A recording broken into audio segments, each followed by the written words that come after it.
আজ অনেকদিন পরে রাজারহাটে এক পরিচিত দোকানে, দাদার দোকানে আসলাম।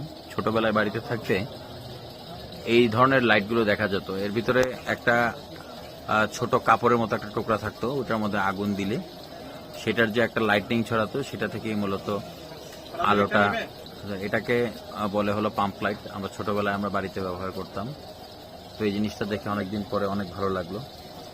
আপনাদের কেমন লাগলো জানাবেন। আমরা অ্যান্টিক দেখতে দেখতে একটার পরে একটা অ্যান্টিক আসলে বেরোচ্ছে। সো ভালোই লাগে পুরোনো জিনিস দেখতে।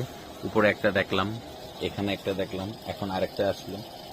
এক একটা মানে এই জিনিসগুলো আসলে পুরনো অনেক স্মৃতি মনে করে দিচ্ছে। তো কিছু বলার নাই, যদি কখনো অক্ষত এবং কমপ্লিট একটা পাই সেটা জ্বালিয়ে আপনাদেরকে ভিডিওগুলো দেখাবো। Thank you.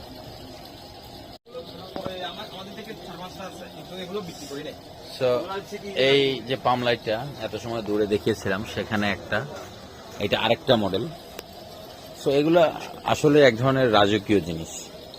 এগুলো কি পরিমাণে আলো হতো আগে, যখন বিদ্যুতের সুবিধা ছিল না বা খুব কম ছিল, তখন এই ধরনের লাইটগুলো দিয়ে বাচ্চা কাচ্চারা পড়াশোনা করতো। ইনফ্যাক্ট আমরাও পড়াশোনা করেছি এটা দিয়ে, এবং এটা দিয়ে বয়স্ক, মুরব্বী, বৃদ্ধ যারা আছেন তারাও ঠিকঠাক মতো চলাচল করতেন। এবং গ্রামের বাড়ির ব্যাপার যদি বলতে যাই, গ্রামের বাড়ি সবসময় আলোকিত, পুলকিত, ফুটফুটে হয়ে থাকতো।